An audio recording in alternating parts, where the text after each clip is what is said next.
Hello everyone. केंद्र सरकार के द्वारा 8 पे कमीशन के गठन को मंजूरी दे दी गई। लंबे समय से यहां पर वेतन आयोग के गठन को लेकर के मांग की जा रही थी। आज हम इस वीडियो के माध्यम से इसी मुद्दे को यहां पर समझने का प्रयास करेंगे।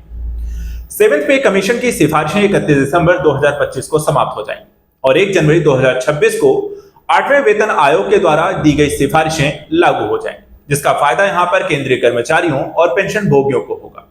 लेकिन ये वेतन आयोग का गठन कैसे होता है, ये किस तरीके से सैलरी इंक्रीमेंट को लेकर बढ़ाने को लेकर के क्या फॉर्मूला तय करते हैं, फिटमेंट फैक्टर क्या होता है, और साथ ही साथ यहां पर 8th पे कमीशन और 7th पे कमीशन से जुड़े हुए कुछ महत्वपूर्ण पहलुओं को लेकर के। यदि आप भी यहां पर सरकारी कर्मचारी हैं, पेंशन भोगी हैं, या फिर आगे चल करके गवर्नमेंट जॉब्स को लेकर के तैयारी कर रहे हैं, तो इस वीडियो को यहां पर जरूर देखें, क्योंकि हम डिस्कस करने जा रहे हैं 8th पे कमीशन से जुड़े हुए सभी मुद्दों को, वो भी सरल शब्दों में, आसान भाषा में। सबसे पहले देखिए, जो चर्चा का विषय है कि 8th पे कमीशन यानी कि वेतन आयोग सैलरी को कैसे तय करता है, ये एक बड़ा मुद्दा यहां पर समझने वाली बात है। और किन कर्मचारियों को इसका फायदा यहां पे नहीं मिलेगा, तो उसके बारे में भी यहां पर बात करेंगे। लेकिन सबसे पहले आइए बात करते हैं 8th पे कमीशन को लेकर के। केंद्र सरकार के द्वारा 8वें वेतन आयोग के गठन को मंजूरी दे दी गई है और इसके साथ ही यहां पर केंद्रीय कर्मचारियों के, चाहे वो वेतन हो, भत्ते हैं, पेंशन है या अन्य लाभों की यहां पे समीक्षा वेतन आयोग के द्वारा की जाएगी और उसी हिसाब से वेतन में बढ़ोतरी की सिफारिश भी करेगा। वेतन आयोग साल 2026 तक अपनी रिपोर्ट यहां पर सौंपेगा और 8वें वेतन आयोग के गठन को मंजूरी पीएम नरेंद्र मोदी की अगुवाई में कैबिनेट की मीटिंग में दी गई है। अब यहां पे समझने वाली बात है कि इसका गठन कैसे होता है और केंद्रीय कर्मचारियों को 8वें वेतन आयोग की सिफारिशों का लाभ कैसे मिलेगा। तो सबसे पहले वेतन आयोग के बारे में समझते हैं और उसके बाद इनका फॉर्मूला क्या है सैलरी को तय करने का। वेतन आयोग के बारे में बात करें तो एक हाई लेवल की एक कमेटी बनाई जाती है। इसका गठन जो है केंद्र सरकार करती है। सबसे हालिया जो वेतन आयोग का गठन हुआ था 2014 में गठित हुआ था और इसकी सिफारिशें जो हुई थी वो 2016 में लागू हुई थी। आयोग का मकसद यह होता है कि जो आर्थिक परिस्थितियां हैं उसके हिसाब से कर्मचारियों के सम्मान पूर्वक यहां पर जीने लायक उचित यहां पर वेतन मिले, यानी कि जो सैलरी है वो यहां पर वर्तमान परिस्थितियों के अनुरूप होनी चाहिए। सरकारी कर्मचारियों के आर्थिक कल्याण के लिए यहां पे सुधारों की सिफारिश भी वेतन आयोग करता है और इसमें कर्मचारी कल्याण की नीतियां, पेंशन, भत्ते और अन्य लाभ भी यहां पर आपको शामिल होते हैं, यानी कि कई सारे मुद्दों को वो इसमें शामिल करके उस सिफारिशें करते हैं जो कि केंद्रीय कर्मचारियों को यहां पर उसको लाभ उसका मिलता है। वेतन आयोग का जो गठन होता है इसमें देखें तो किस तरीके से ये गठित होता है उसके बारे में समझिएगा। वेतन आयोग का जो गठन है आमतौर पर हर 10 साल में एक बार होता है।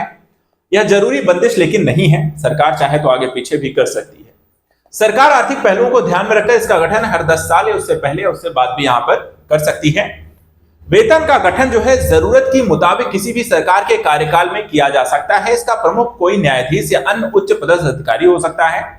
इसके अतिरिक्त अन्य सदस्य के तौर पर वेतन, वित्त, अर्थशास्त्र, मानव संसाधन प्रबंधन जैसे क्षेत्रों के विशेषज्ञ इस कमेटी के सदस्य होते हैं। यानी एक न्यायाधीश के साथ साथ अलग अलग फील्ड के कुछ यहां पर विशेषज्ञ होंगे जो कि यहां पे सभी मुद्दों को उसका आकलन करके एक रिपोर्ट यहां पे तैयार करेंगे और केंद्र सरकार को सौंपते हैं और केंद्र सरकार यहां पर वेतन आयोग की सिफारिशों को लागू करता है। अब आइए समझते हैं कि वेतन आयोग सैलरी बढ़ाने का इनका फॉर्मूला क्या है और कैसे पता होता है या कैसे तय किया जाता है कि यहां पर इतनी ही सैलरी यहां पर बढ़ाया जाना उचित होगा। तो सबसे पहले देखिए, यहां पे जो वेतन आयोग है कर्मचारियों के वेतन में बढ़ोतरी के लिए कई पहलुओं पर गौर करते हैं। इसमें महंगाई और देश की वित्तीय स्थिति पर सबसे ज्यादा फोकस होता है कि देश की अर्थव्यवस्था किस तरीके से आगे बढ़ रही है और कर्मचारियों की वर्तमान स्थिति उसके अनुरूप कैसी है। तो इसमें महंगाई दर शामिल होता है। महंगाई दर जो होता है वेतन को निर्धारित करने में महंगाई दर का सबसे अधिक यहाँ पे गौर करती है कि कितनी यहाँ पे वृद्धि हुई है और उसका कर्मचारियों की जीवन शैली पर क्या प्रभाव पड़ा है। उसी हिसाब से यहाँ पे सिफारिश दी जाती है, यानी कि पिछले 10 सालों में महंगाई कितनी बढ़ी हुई है उतनी यहाँ पर इंक्रीमेंट हो जाए कि यहाँ पे लोगों की सैलरी यानी कि कर्मचारियों की जो सैलरी है वो महंगाई के साथ समायोजित हो पाए। इकोनॉमिक स्थिति यानी कि सरकार देश की वित्तीय स्थिति पर, जो भी वर्तमान समय की देश की स्थिति है उस पर आयोग यहाँ पर विचार करता है। अगर इकोनॉमी की हालत यहाँ पर अच्छी है तो वेतन ज्यादा वृद्धि यहां पर होती है और अगर इकोनॉमी की हालत अच्छी नहीं है तो बहुत ज्यादा वृद्धि की संभावना वेतन में नहीं होती है। इसके बाद कर्मचारियों की परफॉर्मेंस भी एक यहां पर असर डाल सकती है, यानी कि वेतन आयोग कर्मचारियों के कामकाजी प्रदर्शन को भी ध्यान में रखते हैं। अगर उनकी काम करने की क्षमता और प्रोडक्टिविटी बढ़ी है तो उनका जो फायदा होता है, यानी कि वेतन आयोग जो होता है उनकी सिफारिशें यहां पर इसमें शामिल होती है उनकी वृद्धि को लेकर के। बाजार के वेतन यानी कि वेतन आयोग ये भी देखता है कि वर्तमान समय में प्राइवेट कंपनियां अपने कर्मचारियों की सैलरी को कितना बढ़ा रही हैं।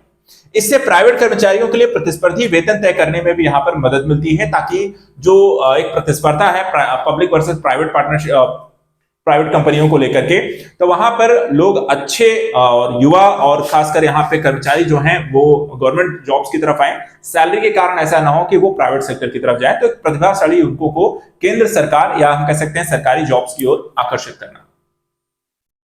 वेतन आयोग क्या क्या यहाँ पे सिफारिशें करता है, तो यहाँ पर हम देख लेते हैं चलते चलते। तो सबसे पहली चीज, कर्मचारियों के लिए मौजूदा वेतन में वृद्धि की सिफारिश होता है। दूसरा, पेंशन योजना में सुधार संबंधी सिफारिशें करता है।